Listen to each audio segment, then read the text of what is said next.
Carl Barton started the firm back in 1924 and was a builder, a very meticulous man.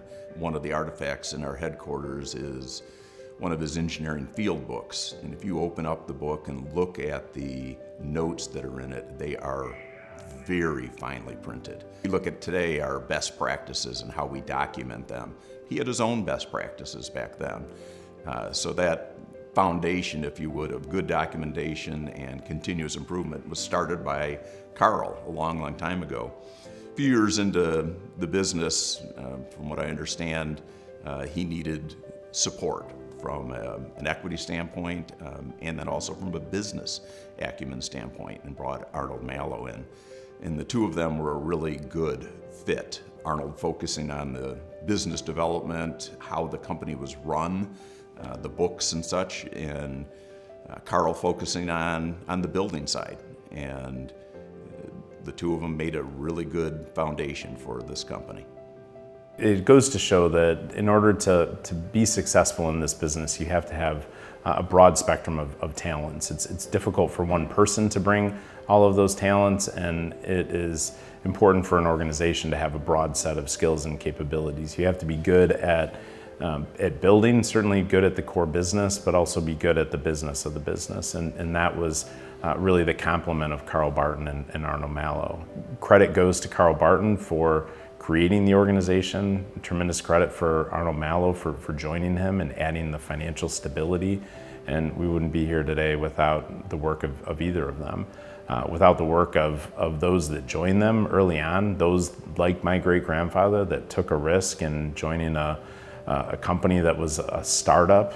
It's hard to think about Barton Malow as a startup, but back in that 95 plus years ago, it was very much a new company that there wasn't any guarantee that it was going to last 10 years, let alone 100 years. And again, credit goes to them, credit goes to those that joined them. And by this time, I mean, literally tens and tens of thousands of people that have been a part of our journey over the course of the last 100 years. Carl was a man of high convictions and values, and without exception paid in full all creditors and everyone that was owed anything of any sort. He always did what was the right thing. It's been who Barton Malow is from day one. A lot of times you can say these things are aspirational, but I think it is appreciated value and it's a reality, and we all benefit from it. Ben's father had this voice that would fill this room and this floor, and he would simply say, "You're either with us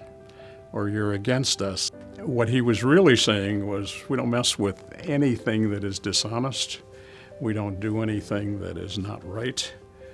We do that which is necessary to build a building. I heard him say one day to me, he said, "Just remember that I'm only as good as who I surround myself with." And it really struck with me because it's so true. It is still primarily a company built on its people. Well, I've learned a lot back in the days in the trade, and a lot of those lessons came from my father. He was a tradesperson himself, and I kind of was brought up through that. He always said things like, "Are you treating people on the crew the way you'd want to be treated?" It sounds really simple, but sometimes people in authority will take advantage of that and they expect something out of people that they wouldn't do. And that was another lesson he told me. Don't ever ask them to do anything you won't go out and do. Because if you're hesitant to go out and do it, you shouldn't ask them to do it. In the 50s, the steel industry was our major niche, and probably 80–90% of our work was in multiple steel mills. There was a national strike, I believe, in 1954. And the settlement of that strike, the steel industry said, we're going to eliminate outside vendors and we're going to do work internal. We had 1,500 people at Great Lakes Steel that we had to lay off and within 2 weeks. And here our major niche was no longer available to us, totally outside of our control. So my dad made the decision we needed to diversify and we'll never again be as dependent on one niche. When you look at the environment that our project teams are working in, we often are dealing with some really, really tough odds. No one ever says, hey, you have an unlimited schedule and an unlimited budget. Take as much time as you need to complete the project and let me know when you need more money. And then when you sprinkle in elements of the unknown or the unpredictable, delivery delays or changes or weather conditions, whatever it is, our project teams have to deal with just incredibly difficult challenges and odds. It's never fun in the moment when you're dealing with those challenges, but the only hope is that you can, again, learn and benefit from them. Our people finding ways of truly getting the results, relationships with owners, what partners we have in the industry, and how we've been able to assemble a team, and how we've elevated our self-perform capability. We can deliver and get things done that most of our competitors can't. How fortunate we are with the foresight of expanding our self-perform, and what a bigger asset today it is than any of us ever dreamt. If we stay focused on bringing value, then I think that's what's going to make us innovative. If we can add value to our customers and find a different way to deliver, we'll do it. If you're content where you're at, step aside, because the bar's continuing to rise on what our clients expect and what we have to do and what we have to deliver.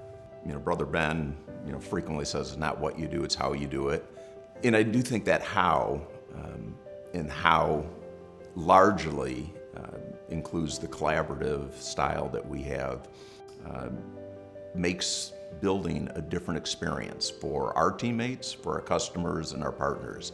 It can be frustrating to build something. It can be a big challenge to build something.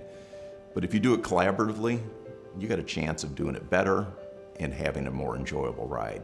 We always got to be better, elevate our game, and be open-minded to new ideas and new ways of getting things done. You pull together a team, you get that diverse input of the team, you get a better solution, a better process, and then many hands makes the work easy. How do you paint and cast that vision of what it is you're trying to accomplish? Listen to all of the inputs from all of these diverse perspectives, and then put that together into a plan that you together execute. Not what I can do, what we can do. And it's truly wonderful things. Helping our community is the right thing to do, and helping our neighbors. But also being involved in the community, the employees have more pride in the organization and feel good about what we're doing. Not to do it is an option, but we would not be near the firm, have the people satisfaction and pride of the business without that being part of who we are and what we do.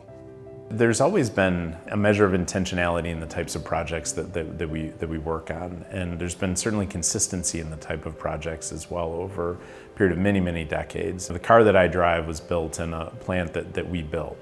My kids were born in a hospital that Barton Malow built, and go and hang out at Little Caesars Arena to watch Pistons or Red Wings games, or go to concerts in a facility that we built. There's a real tangible impact, whether we can look at buildings and say that, hey, look, this is something that we did, or actually use them ourselves or our family use them. You're very aware of the multiplicative impact of the work that you have.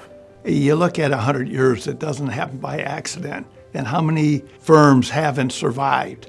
And a lesson I've learned is continuity doesn't happen by flicking a switch. And there's multiple elements, but the two most significant are ownership and leadership. A leadership, there's no compromise. You have to have someone who has the passion for the business and the skills. And we've been very fortunate, I think, throughout our history. We're dealing with numbers today I never dreamt we'd deal with. But it's not the size, but it's the core value and characteristics and the culture we have in place is the differentiator and would make them feel good about who we are, what we're doing, and what they initiated, started, and how we've carried on.